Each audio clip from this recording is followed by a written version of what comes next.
Hello, and welcome to another episode of Career Chat. I am Shannon Crooks, a librarian 3 at the Hillcrest Heights branch of the Prince George's County Memorial Library System.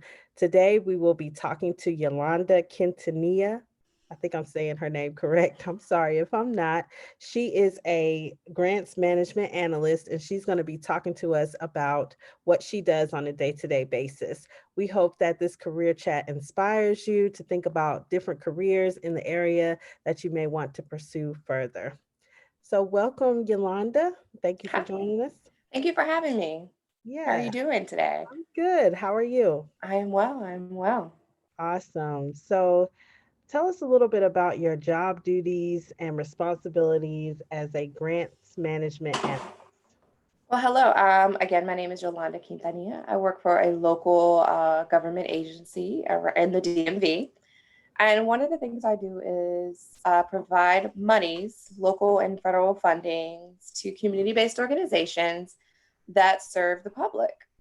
So whether it be grants for domestic violence, sexual assault, truancy prevention, whatever it may be. I am one of the folks that analyzes and provides funding and support around those monies to make sure that they are helping the public. Awesome. So, Yolanda, how long have you been working in this particular industry? And this particular industry, I've been working 10 plus years, so a little like 11 years doing this. And before this, I did direct service with folks who are new to the United States, victims of crimes such as human trafficking, domestic violence, sexual assault. So, one of my goals was to always work in the field or direct service, and Mhm. then eventually go on the policy and analytical side of it. Hmm, interesting. So, what was your educational path from high school to where you are now? Well, just like most people when they graduate from high school, you have all these aspirations. I wanted to go into nursing. I was like, I'm going to go into nursing. And did an internship with nursing and realized, okay, not what I want to do. And then I went ahead and said, okay, I want to be a teacher. I'm going to teach the world. Did some programs outside of the United States, teaching without borders. Hmm. And then I did some teaching here in this area and realized that I'm just not cut for the classroom. Honestly, I'm not. So I received my bachelor's in elementary education with a minor in psychology from Hmm. Bowie State, go Bulldogs, and then pursued my master's in public administration and policy management from Bowie State University as well. Wow. So, when you say you worked in class, what do you say, classrooms without borders? Yeah, school without it's yeah. So I did teaching outside the United States. I taught in Ecuador. I actually taught children English, Hmm. which was fun, and that's actually how I also got into the human trafficking field Hmm. or working outside of the United States. Wow. So, I've heard of a couple of people doing that, but I never know exactly what the requirements are to get into that program. So, can you tell us a little bit about that? Sure. Basically, it started for me. It's Teachers Without Borders. It started with me pursuing a degree in education. Hmm. So I went on an exploratory trip. Typical early 20 something trying to find their way in life. It's like I'm going to leave the country. So I left and wind up meeting some folks who did this program. They have Doctors Without Borders. They have teachers. They have all these Dentists Without Borders. And Hmm. I hooked up with a group, a Catholic organization that were looking for teachers to teach. And I literally just fell into it. And also, too, for me, being a woman, I am Afro Latina. There Hmm. weren't many people that looked like me. There weren't many folks of African descent who were teaching. There was Hmm. not, we were a minority. So it was a perfect fit where I was just kind of sick of Maryland and Hmm. also wanted to explore the world. And it was one of the best things I could have done. I encourage anybody to do it. Wow. So, do you have to be a college student to be able to apply for the program? Yeah, so you have to either be pursuing your bachelor's in education Hmm. or about to approach the finish line for your bachelor's and just have experience. Honestly, there was people who were studying to be technicians and things, and they just had a heart for teaching. So Hmm. they went by that. But of course, if you are a student that's in the educational field that you get number one priority. And through that program, I've had friends of mine who've actually taught in Dubai. Wow. They're just plucked to go teach outside of the US. And it's a good way to explore the world on somebody else's dime, honestly. Now, the Wow. good thing about it, if you do Teachers Without Borders, if it's a federally funded program, Mm-hmm. you can get kind of bonuses for school. Like you get tuition reimbursement, you get Mm-hmm. stipends. So it's a really good program. It's kind of like AmeriCorps or Peace Corps, Mm-hmm. where you're able to get help with schooling. Yeah, I hear a lot about AmeriCorps and Peace Corps, but a lot of people don't talk about Teachers Without Borders or some of the other ones you mentioned. Also, with teaching outside the US, it's very different. It's very different. The children that you're working with, a lot of them come from very harsh environment. So you're in there with those students. You're teaching them. I mean, it was to a point where I was drawing letters in the dirt. It was just amazing. And also too, when you are teaching, you're in their community. You're busing just like them and you're learning so much. And I had the honor and privilege of teaching students that were in Ecuador. Now in Ecuador, when I was there, the Afro population in Ecuador, which is a huge population, Mm-hmm. were not a part of the Constitution. Hmm. So I had the honor of teaching those children, which was amazing. It was an amazing experience, and it was wonderful. How long were you over there for? The first stint was 2 months, and then I went back a year and 15 months. And then when I was ready to come back, that's when I met my husband, and I had to make a choice. Do I stay Mm-hmm. or do I go? Mm-hmm. So here I am. Wow. So they pay for everything? They pay for you to travel over there and they pay No, for your accommodations? I had to travel to get there. Oh, okay. And then my accommodations, yeah. So I had a host family that hosted me, and I usually would travel. I would live in Quito and travel every day about an hour. Hmm. Mhm. Wow. So if our viewers are interested in signing up for this program and applying, where would they go to apply? For right now, unfortunately, due to COVID, a lot of the nonprofits are not working right now out of the states. But I would check with USA Jobs. I Mm-hmm. would also check with AmeriCorps. Mm-hmm. If you go on their website, their government website, as well as Peace Corps. Peace Okay. Corps has, which you need a bachelor's degree. Peace Mm-hmm. Corps has where you can teach as well too. Okay, awesome. So viewers, take advantage of this opportunity if it's available now. I'm not sure with COVID going on, but it is a resource if you are in college or if you are about to graduate and you're wondering what's next for me. This may be an opportunity for you to explore the world. Also, be living amongst the culture that you are interested in and work with children. So hopefully this will be an opportunity that will support you in your career journey. Thank you for that, Yolanda. Okay, thank you. The next question is, how did you get interested in your profession? Well, my mother is a teacher.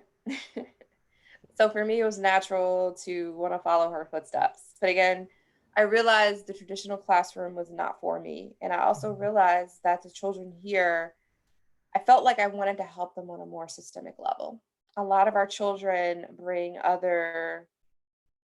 they need other help besides educational. And I felt like I could do more for them outside of the classroom. Mm-hmm.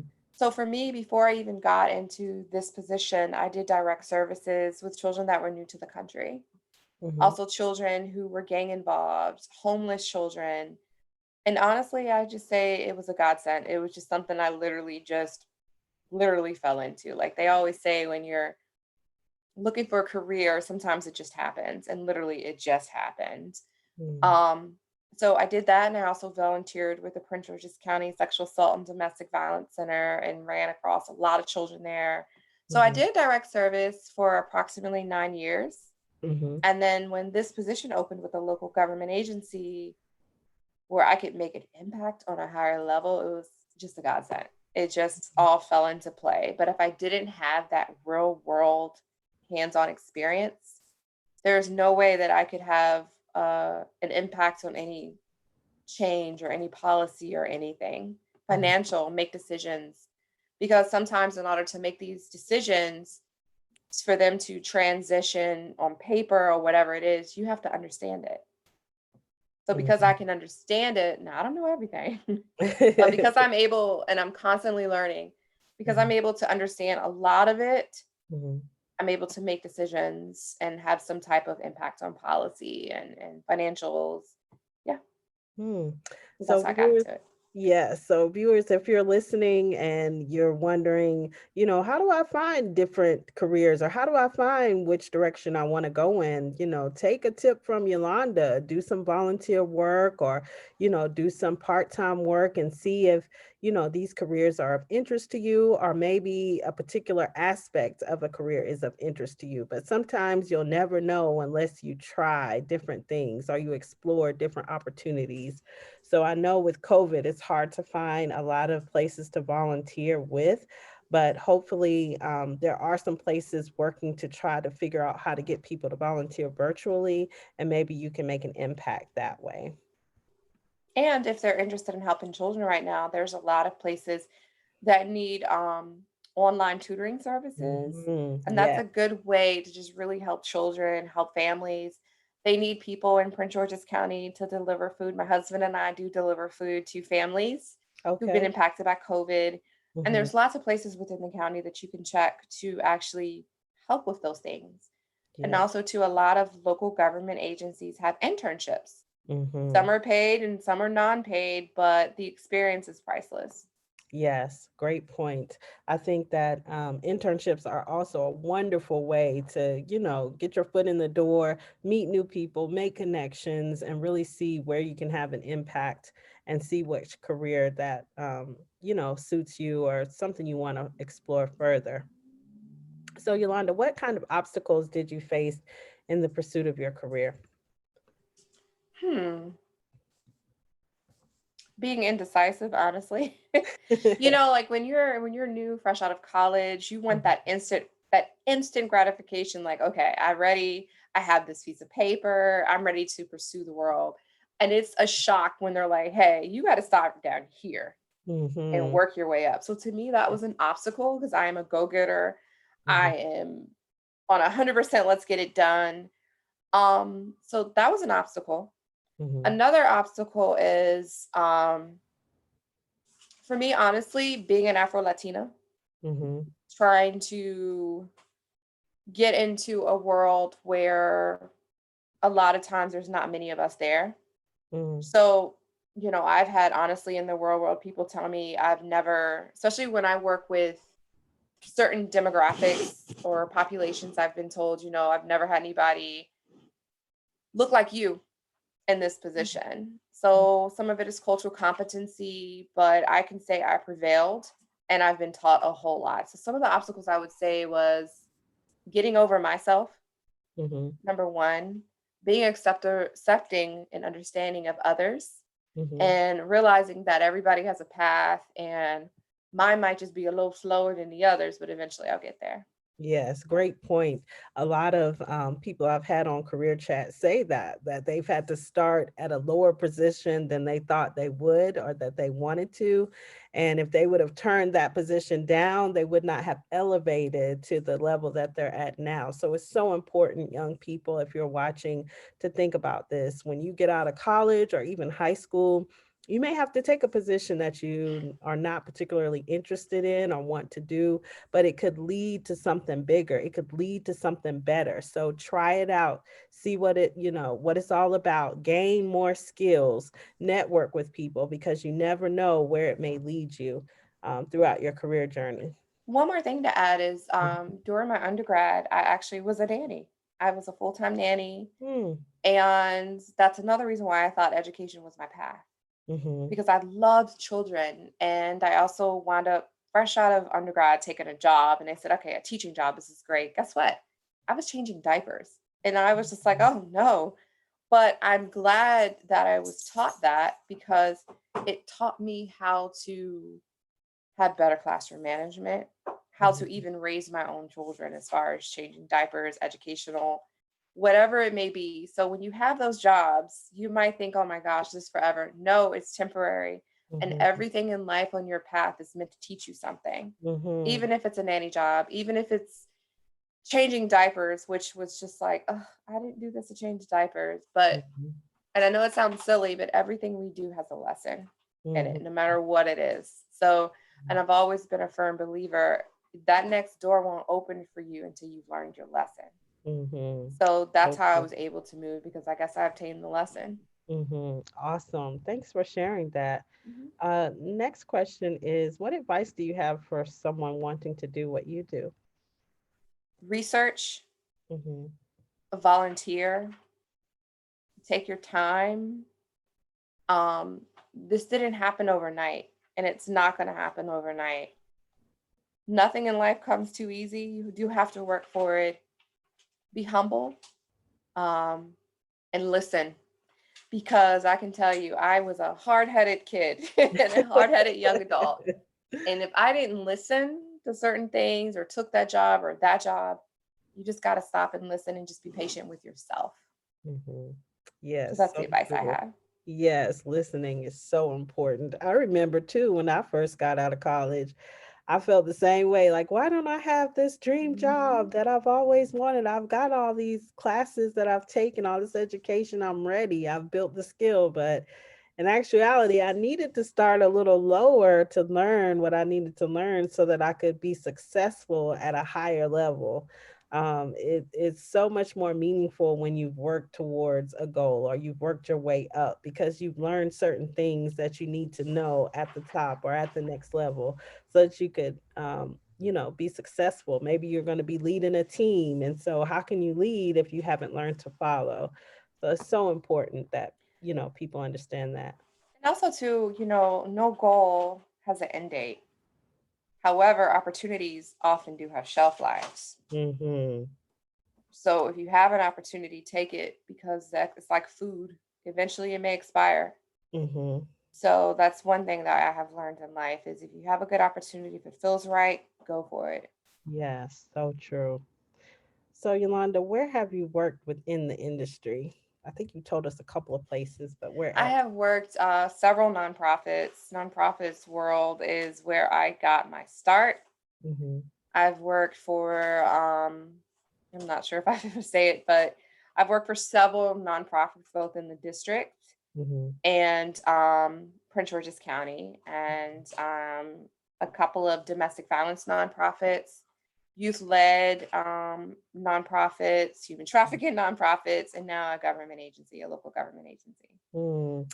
Yeah, I've worked for a couple of nonprofits too, and it really it it grounds you, because you're working, so closely with the community, and it really helps you figure out what do they need, what do they want, how do you support them in achieving their goals. It was really an enriching experience that has helped me so much in my current career as a librarian, because a lot of people in the community come to the library for support. So knowing how to engage those people and get them the resources they need and really sit back and observe them to see, how you can support them with programming and services is so important. I don't think if I didn't have that experience, I may not be as successful in my position now because I really understand the community. And also, too, with working directly with nonprofits and also with the community, to do this work, you have to have an altruistic heart. And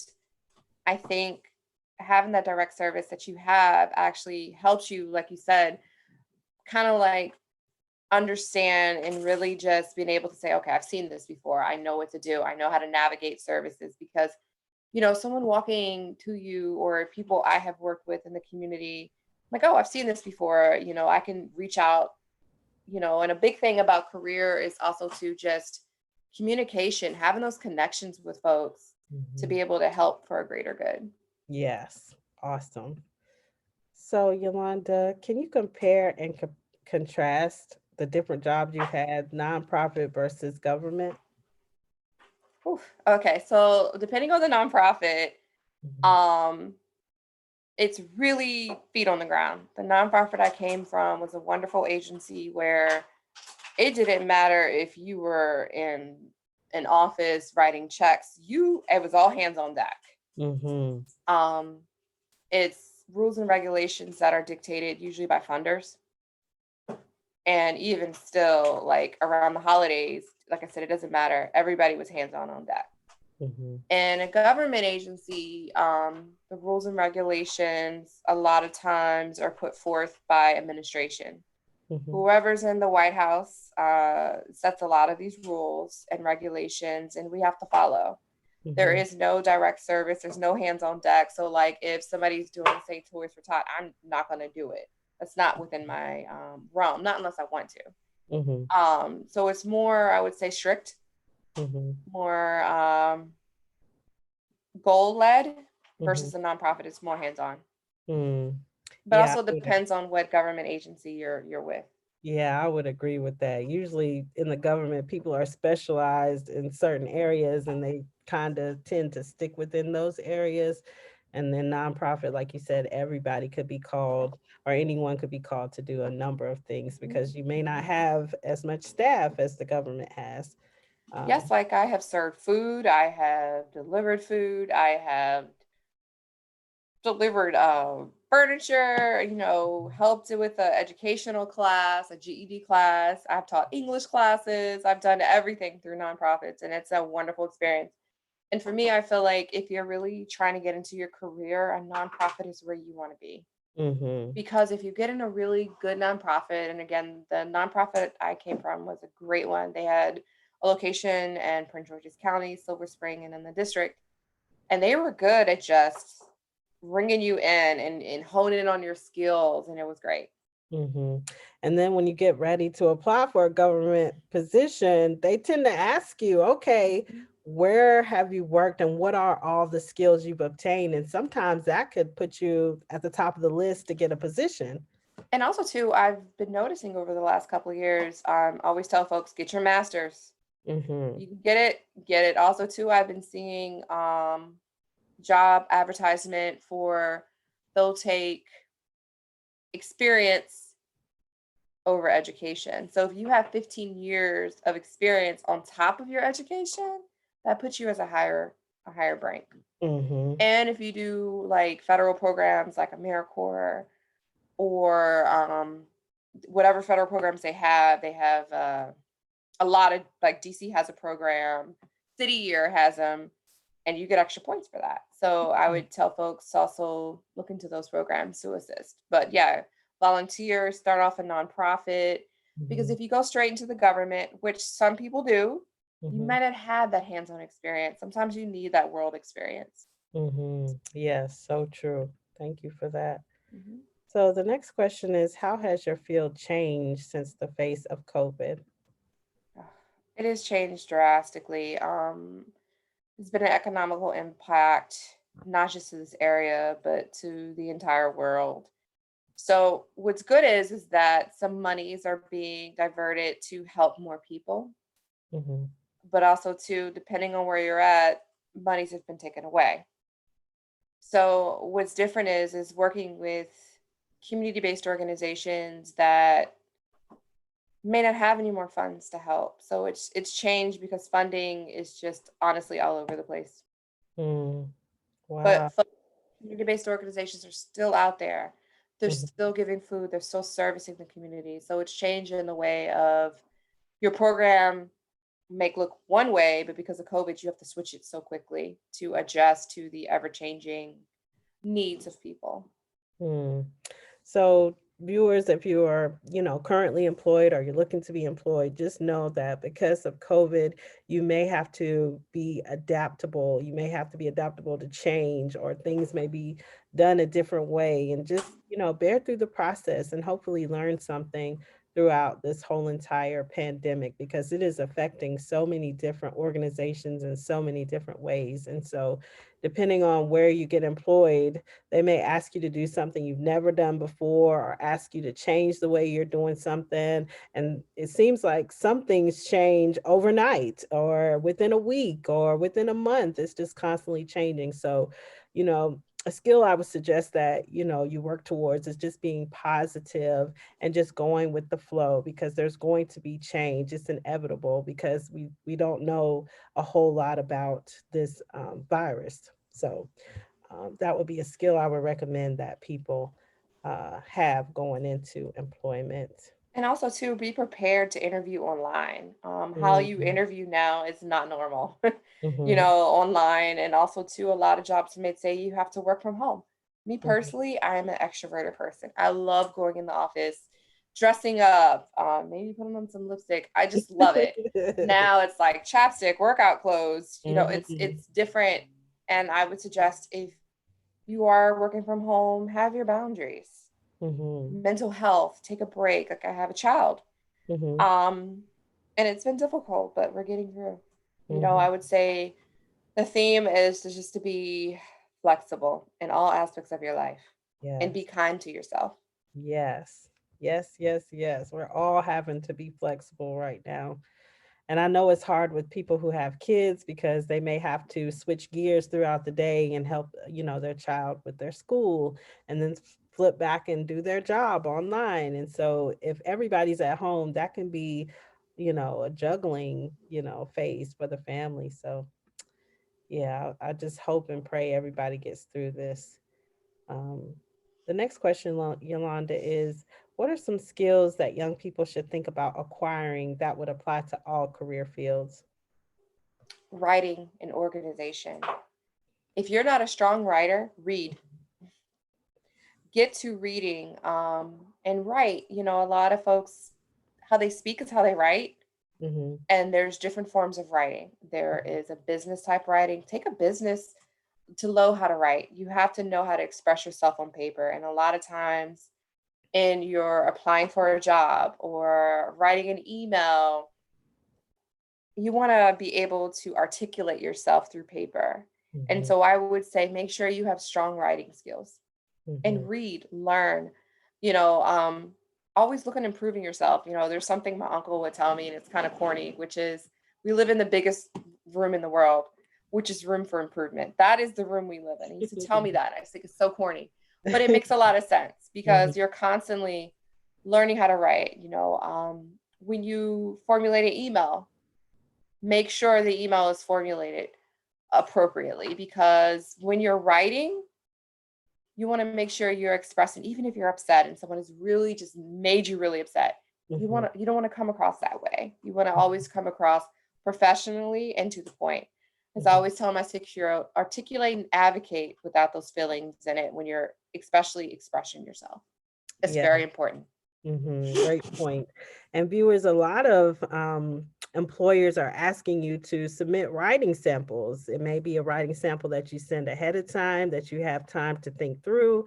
And then it may be a writing sample that you have to do on the spot at your interview that could be timed. So just be aware of that when you go into the interview, is that they may ask you to do some writing and you want to be prepared. As Yolanda has said, maybe take some writing classes to improve on effectively communicating your thoughts and being able to problem solve through your writing, because it is so important. I know a lot of people who were suitable for a position, but when they got to the interview and they got to the writing sample or the question where they had to write an essay, they just were stumped and they just didn't get the job because they couldn't pass that part of the interview. So start preparing now if that's something that you want to do or become more proficient at. And also too, learn how to write because a lot of times if you're on an interview, you may not know, they might not have a computer available and they're asking you to write. Mhm, So if you can't write properly, that's an indication of employers may not want to hire you. Also, too, a skill that some people may not have, which is they don't know how to read cursive.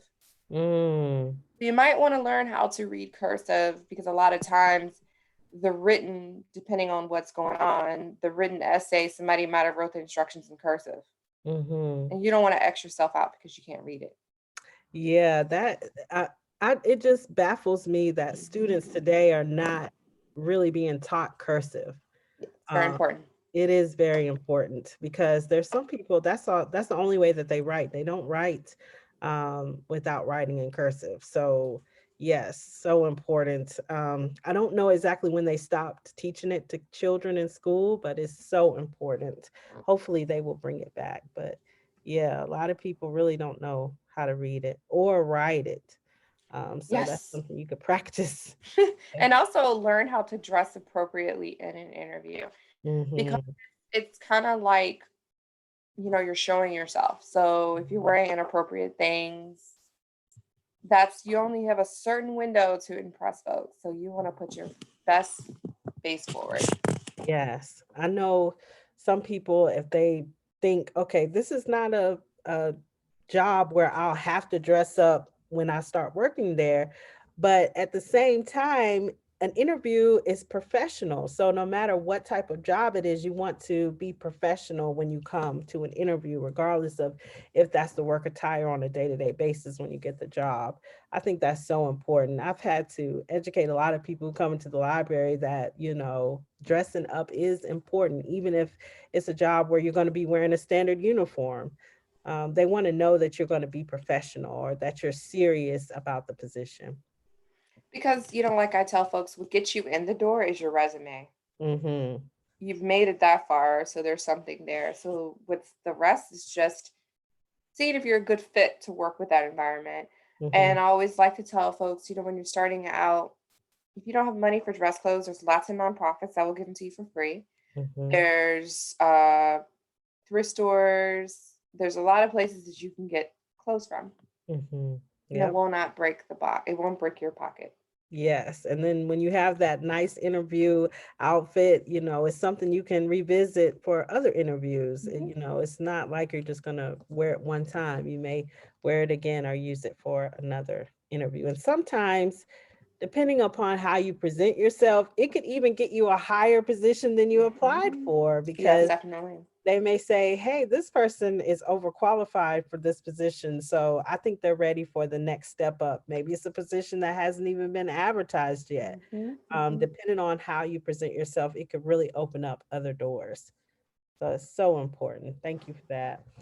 So, what other resources or recommendations do you have for people wanting to volunteer besides the ones you've talked about to pursue your career field? If you are in high school, talk to your career coach or Hmm. guidance counselor. If you are in college, they usually have a career center that you can speak to someone, and all these things are free. Hmm. Speak to your librarian. They might have resources there to teach you what to do. Go to your community centers. If they're not open, check their websites to see. A Hmm. lot of times they have free writing workshops that could help you. If Hmm. you are a student, they usually have free resume workshops online. Check with your local sororities, fraternities. They have a lot of offerings to the public, and most are free. Hmm. Yeah, so do your research, viewers. And yes, the library usually has a lot of people that come into the branch to give us different advertisements for different opportunities for free workshops or free classes to get certified in certain areas. So you can certainly check with us. We would be glad to connect you with those resources. And then, Yolanda, what comments do you have about the industry that people just entering may want to know? Take your time again. Listen to the folks who've been there for years. I have folks in my office who've come across who've been there for years, Mhm, and they have taught me so much. We're at an age where technology is number one, mhm. and sometimes us coming in fresh out of undergrad or grad, we're kind of know-it-all. Sometimes we don't know everything, and you have to listen to those folks because they've been there, done that. A lot of them are about to retire, Mhm, and just listen to them. It'd mhm, be surprised. I mean, I have listened to a particular person in my office, and because of her, my job is so much easier. mhm. Hmm. Yes, so important. The people that have been there, they know the culture of where you're working. They may know certain things to make your job easier. They may just be a comforting support person to you because you're new, you don't know, how things go at this particular workplace. So yes, finding that person that could really help you, mentor you in a sense to so that you'll be more successful. And Thank you. also, too, I would say they have been in your spot too. Everyone has a starting place. Mhm. And also, too, when it comes to working, stay away from the drama. You're Yes. there to do your job, Mhm. keep your head low, Mhm. make sure you listen and learn, Mhm. because you getting wrapped up in that office politics, which happens, is not going to do you any well. It's going to make it worse for you. Mhm. So work hard and give your hardest. Try your hardest. Yes. Yes, yes, and yes, Yolanda. Great points. So, do you love what you do now? I love what I do. Like it is a godsend. And again, my goal in life was to always get into a position where I've done the field, I've done direct service. Sometimes I miss it. Mhm, Um, and then be able to help people on a larger level, a mhm, larger systemic level. Yeah, I can honestly say I'm not burnt out. I love the folks I work with. They taught me so much. Um, yeah, now if you would ask me this fresh out of undergrad, no, I do not like it. I need money. I'm sick of eating ramen noodles, but I I genuinely love what I do, and it actually feels good to actually say that. I'm mm, not stressed out, and you mhm. know it's good if you're not pulling your braids out. Yeah. So, I genuinely love what I do because I'm helping the greater good, and I work with like-minded individuals who are not about that drama, are about just helping folks. Mm. So, viewers, we hope you strive to get in a position where you're happy like Yolanda and you enjoy what you do. You love the people that you work with. It makes it so much easier to get up every day and give your all when you work somewhere that you truly enjoy and you enjoy, everything that you do. You're contributing, like Yolanda said, to the greater good. So, we hope you aspire to do that, viewers, in the future. So, last question, Yolanda. When you first started in your training and education, where did you think you would be? I thought I would be in somebody's trauma bay. I thought I was going to be a flight nurse going all over the DMV saving people off the side of the road. That's Mhm. what I thought I was going to be. Mm, And I'm not hands on saving lives, but I'm impacting lives in a different way. So, in a way, it's not that far off, but far off. mm. Wow. That's where I would be. Awesome. So, viewers, you may not be where you want to be right now, but you can aspire to be somewhere where you love to be. So, hopefully, this career chat has inspired you to think about different careers, new careers, and have a new outlook on your career journey. Last question is for me. So, what are some resources the library offers people who are new to the job market? Maybe you're changing careers or looking for new work due to the COVID-19 emergency. Well, first, you can go to our website at pgcmls.info. It is available 24 hours a day, 7 days a week. As long as you have a library card, you can access the resources. You can go to our online library and go to the job and career section. There you will find Brain Fuse and the Learning Express library. You can do career assessments, update your resume, maybe start that cover letter you've been thinking about, and then there's a live job coach there to assist you from certain hours during the day. The resources there are also designed to help veterans, and it can help you navigate the Department of Veterans Affairs, prepare for college, or brush up on any job skills. There's also step-by-step guidance to discovering your interest, choosing a career, finding schools or programs that are of interest to you, and searching for job openings. If you are a high school student, you can work on practice tests for college entrance exams, employment, and also citizenship. There's tutorials and basic skills for math, reading, and writing, and so much more. We hope that you will explore our website. If you are in a PG County school, you can use your student ID card number, and that is your library card number. So we hope you will visit our website soon. Again, Yolanda, thank you for joining us. I enjoyed having you on the show today. I learned so much about your career, and hopefully our viewers did too. Thank you for having me, and good luck to our viewers in their endeavors. Thank Yes, you. thank you. And viewers, stay safe, and we'll see you again next Wednesday at 3 p.m., where we explore a new and exciting career. See you then. Bye bye. Bye.